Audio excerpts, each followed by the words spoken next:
Selamat pagi, selamat datang di bacaan hari ini, hari Kamis tanggal 15 Juli tahun 2021. Selamat datang di bacaan harian, bacaan umum untuk semua zodiak. Ambil hanya jika resonate, silakan lihat description box di bawah video ini untuk rangkuman bacaan hari ini. Saya mulai dengan chart yang detail karena saya ingin menggunakan planet-planet minor astrologi, yaitu Vesta yang conjunction dengan bulan di Virgo 24-28 derajat. Kemudian kita lihat oposisinya ada di Pisces, ada Neptunus retro dan ada Pallas Athena retro. Selain itu juga bulan membuat quincunx dengan Aries di Aries dan trine dengan Ceres serta Lilith di Taurus. Oke, itu tadi adalah technicality-nya. Yang ingin saya ceritakan adalah hari ini seperti kita terprovokasi untuk mengambil pilihan ketika kita sudah melakukan semua yang terbaik, dan itu kan sudah dibawa dari awal minggu ketika kreativitas itu memuncak, ketika kita menemukan kebanggaan atas diri sendiri yang mampu melakukan sesuatu yang lebih hebat daripada yang kita pernah bayangkan, dan kebanggaan itu inginnya akan menjadi bagian dari identitas kita. Tapi somehow karena kita juga melakukannya di bawah satu arahan, di bawah naungan satu organisasi atau dukungan dari organisasi lain, kita nggak bisa mengklaim keberhasilan tersebut hanya milik kita. Kita berpikir juga tentang seharusnya saya yang punya gagasan brilian ini juga dikenal keluar, karena kebrilianan saya itu adalah kebanggaan saya, dan saya setidaknya di-mention dong ada acknowledgement-nya gitu loh, kalau saya juga punya kemampuan ini. Jadi konflik karena dia oposisi, jadi ada konflik di sini. Konflik apakah saya dengan serta-merta, dengan semua keikhlasan, dengan kebanggaan hati menyerahkan semua keberhasilan ini diklaim untuk sesuatu yang lebih besar daripada saya, atau kemudian saya ingin membuat saya lebih dikenal oleh masyarakat yang luas dengan kemampuan saya. Jadi itu yang nomor satu.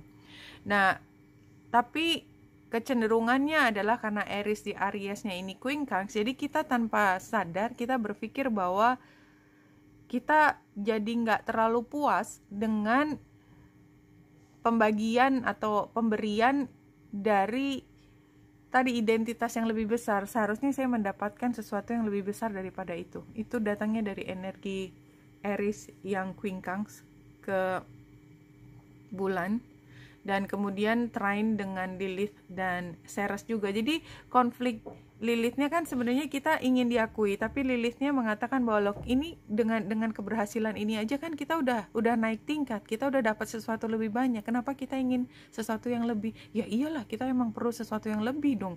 Kita kan perlu pengakuan yang lebih besar. Mereka bisa apa tanpa kita? Something like that. Jadi ada perdebatan di kita sendiri antara bahagia karena punya kesempatan menunjukkan kemampuan kita, tetapi kita juga seperti diliputi rasa keinginan untuk menunjukkan diri kita yang lebih tinggi, tapi bukan dari arti kata yang positif. Jadi lebih ada rasa dengki atau rasa marah, rasa tidak suka karena kita merasa diperlakukan lebih rendah daripada apa yang sepantasnya kita dapat, something like that. Kayak gitu. Itu yang diceritakan. Dan kalau kita lihat garis besarnya adalah bulan, matahari, Pluto dan Neptunus. Ini kan semua adalah hal yang besar ya di luar sana. Neptunus sama Pluto itu udah jauh banget gitu loh, tapi somehow membuat trine dengan bulan dan dengan matahari. Jadi ini secara umum sebenarnya memberi dampak yang positif ya, tetapi juga 50-50 karena kemudian yaitu tadi selalu ada oposisinya, karena kotak seperti ini itu membawa energi positif sekaligus keinginan kita untuk membandingkan, terutama karena matahari dengan Pluto itu kita jadi punya energi yang agak sedikit gelap, but itu sangat manusiawi. So saya akan menyerahkan semua ke teman-teman. Apapun keputusannya, saya yakin setiap orang punya alasannya sendiri. Tetapi saya hanya menceritakan energi yang ada di semesta, dan semesta itu tidak pernah berpihak. Dia pokoknya hanya berpikir tentang keseimbangan. Begitu udah nggak seimbang, ya nanti dia akan berusaha menyeimbangkan, hanya itu aja. Dan kalau saya lihat di sini, ini bisa positif ya, dalam arti kata bahwa mungkin somehow setelah kita confused, sebenarnya confused, dan kita nggak tahan ingin ngomongin gitu ya, ingin ngomongin. Tapi ketika kita ngomongin mungkin dengan orang-orang terdekat, dan dia mudah-mudahan tidak punya energi yang ingin memprovokasi atau mengambil keuntungan dari situasi ini, just be careful, karena setiap situasi selalu ada pihak yang begitu, yang kayaknya datang ingin membantu gitu ya dengan muka manisnya, tapi sebenarnya dia ingin mengambil sesuatu. Just be very careful, karena di sini kemudian kita lihat ada awan gelap dan terang, jadi it can be 50-50. Atau setelah kita ngobrol dengan seseorang tanpa kita terpengaruh oleh agenda yang tidak dimunculkan ke dia, kita tetap bisa menemukan tentang apa yang perlu kita lakukan kemudian terhadap situasi ini. Mungkin ya kita hanya perlu menerima dengan penuh kebanggaan hati, dan mungkin akan ada waktunya nanti untuk kita bersinar, karena kadang-kadang kita hanya perlu mengakumulasi semua keberhasilan itu untuk satu saat ketika gerbangnya terbuka itu akan terlihat. Jadi kita nggak harus setiap saat kayak posting itu kan macam-macam, posting di IG atau di Facebook bisa satu-satu, dan semua orang lama-lama jadi terbiasa ya, jadi nggak sensitif lagi terhadap apa yang kamu ceritakan. Atau setelah semuanya berhasil baru posting tentang celebrationnya. Saya belum lihat 4 kartu ini. Oke, kita lihat di sini empatetik, reseptif, sensitif. Iya, jadi kalau saya melihat sih situasinya itu sebenarnya somehow bersyukur, karena bagaimanapun juga kalau nggak difasilitasi dengan bantuan di sini kan kita nggak bisa sampai pada titik kita memahami sesuatu yang lebih tentang diri kita. Itu aslinya kita murni seperti itu. Iya, kalau di sini challenge-nya adalah overwhelm. Jadi kayak setelah berhasil itu kayak kita ingin lebih, overwhelm, ingin ya, jadi kayak ada energi yang kayak bisik-bisik gitu, manas-manasin kita. Itu kan kamu berhasil, kenapa kamu cuma dapat segitu, padahal di awalnya udah bersyukur gitu. Terus advice-nya, advice-nya adalah kalau memang ini adalah satu hal yang patut untuk dibanggakan, banggakanlah. Dimanapun konteksnya, it doesn't matter. Tapi intinya jangan terlalu rendah hati. Jangan terlalu rendah hati. Memang kalau ini adalah satu pencapaian yang luar biasa, kamu pantas mendapatkannya. Ya mungkin kalau tadi saya ceritanya dengan posting di IG, tapi kan itu adalah kayak contoh dan mungkin hanya kiasan aja. Kalau memang perlu bicara ya bicara aja. Dan tadi kan ada gambar ini kan.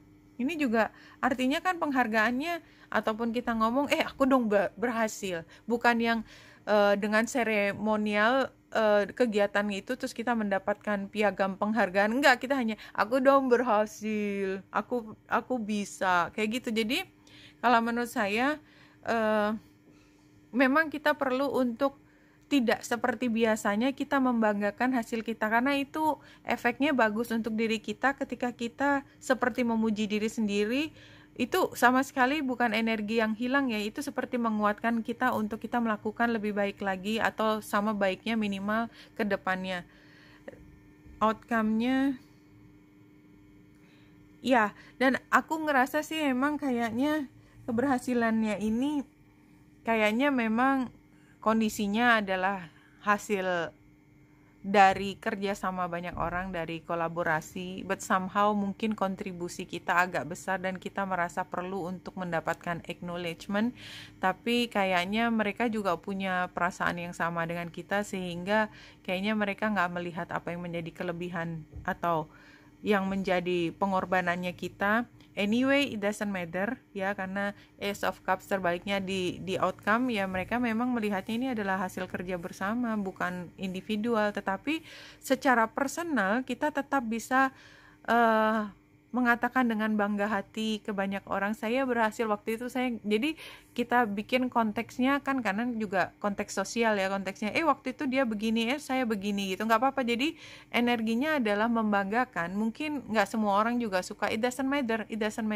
Yang penting adalah ketika kita punya kesempatan untuk mengartikulasikan kebanggaan kita, artikulasikan. Buat beberapa orang itu sangat esensial.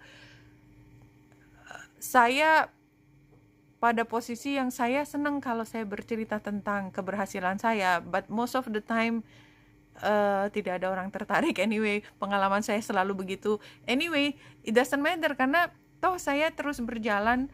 Apa yang saya suka saya kembangkan sendiri, sampai satu titik saya bisa berbagi dengan orang lain, dan udah nggak penting lagi orang mau apresiasi apa yang saya kerjakan, mau ngomong jelek tentang apa yang kerjaan. Saya cuma tahu bahwa yang saya lakukan ini membantu beberapa orang, walaupun cuma 1 orang 2 orang, it doesn't matter. Karena matematikanya universe kan nggak sama dengan matematikanya kita, yang kita harus lihat, kalau kamu populer itu view-nya harus sekian, like-nya harus sekian, kalau nggak segitu ya nggak populer. Enggak kan, kita nggak tidak hanya hidup di dunia seperti itu.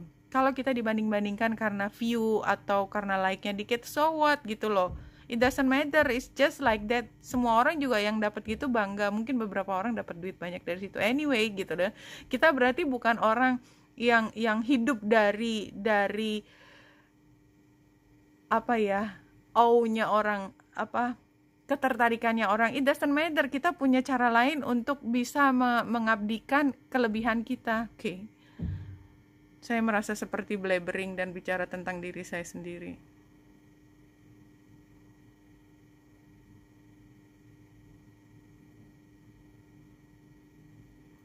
A weed is simply a plant whose purpose you haven't discovered yet. Everything has a divine purpose, just as you do. Ini contohnya lucu sekali.